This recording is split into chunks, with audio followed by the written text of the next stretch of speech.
Okay, good afternoon. Right, so reference the pond at the top of the garden. I'm pleased to say that it is doing alright. Got a couple of, had to do a couple of stage tests. So the first stage test was to 3/4 fill it, because, I'll show you.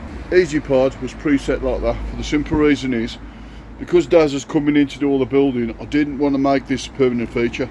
So all I've done is chuck some blocks in, set it up and then set it up 3/4. I found that I've got a leak on that pipe, which was half expected, to be honest with you, because obviously I'm not very experienced when it comes to connections, and I know we always have to be on the ball when it comes to them.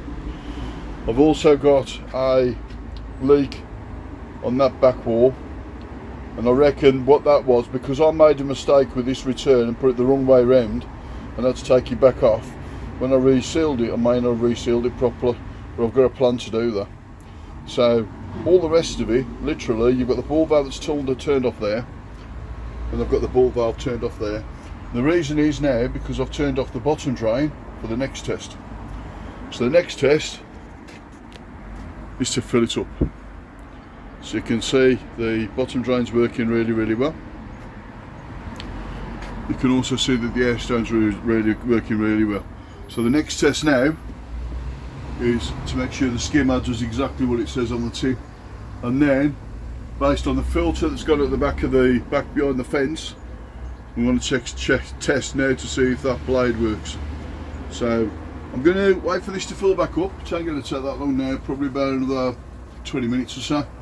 Once that's done, I'll tell you exactly how much water's in here, and then we'll have to plus 800 litres, because the 800 litres will go into the Bio 800 when it's all set up. So I'll get back to you in a bit. So it's up to pretty much as far as it can go for today, and the current amount of water in there is 4,000 litres, and that's up to the line, and that is in between the minimum and the maximum level. So I'm not going to do any more for the time being, and the simple reason is we've tested the pump. It's down there, so obviously it comes out there, and I've got an airlock. So on the housing that goes down there, there's a airlock on it.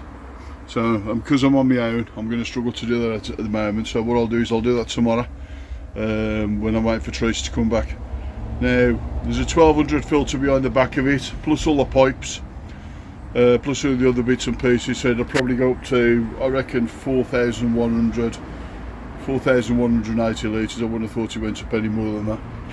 We appear to have a little bit of a weird one as well with the spin drifter, which obviously I need to look at. It's a bit weird because the spin drifter looks like it's a couple of inches away from the end of the window, until you go in and have a look. And you see it's literally smack bang in the middle where it's supposed to be. Obviously that's a bit weird.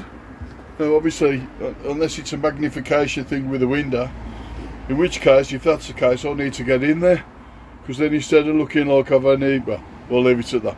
I'll talk to you later. Right, we've got a really important thing going on now. Jack, Sam and Jack are here. We have got a box. Can you tell what it is yet? So these have already been acclimating anyway. You see, nice and steady. Slowly catch a monkey, as they all used to say. Nice and slow. Forgot your disc. Say again. Forgot your disc. That's okay, you can fetch it. We'll sort it next time, can't we? Right. Look at what we've got in here. Check them out, baby. Can't really see the shows with that dark, but from Officer. The figurine on them is incredible. A lot of, I mean, these are the ones to watch, to grow on. It's going to be nuts. All the sumi's going to start moving and stuff like that on them. There's one there with a bit of benny on it as well, look. Yeah, that's it. That's technically a Sankey, but it's not. It's still a Shiro. It's not locked in on the front edge, so it should actually dissipate out. Yeah, I tell you what, they're beautiful, them, man. Let's pick them up, boys, and get them floating. Right, so you want to sort that out between you? That's going to be quite heavy as well for you to do that. I don't think there's much difference in the temperature. No, it's a proper drop. Got that? Yep. Give me 2 seconds. Right. There you go, Jack. Flying out, that is now in it. Say again. Sorry. Flying out, that is now in it. Yeah, I made a modification to it. So instead of putting in the putting in a ball valve, I've actually changed it from a 2-inch to 1.5. So what it's done is increase the flow on the front end, which then sends the back end out even better. Believe it or not, on the variable flow, it's set at 26. So Jack's just prepping them all up now. 15 in total. 15. So these have already been acclimated. It's just a matter now of these just doing what they do. Ready? Here we go.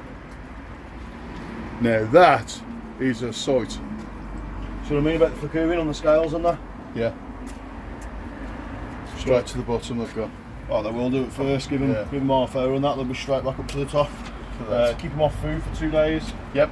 Hit them with a little bit of Burcon or something like that. Just being a brand new system. Those jobs are good.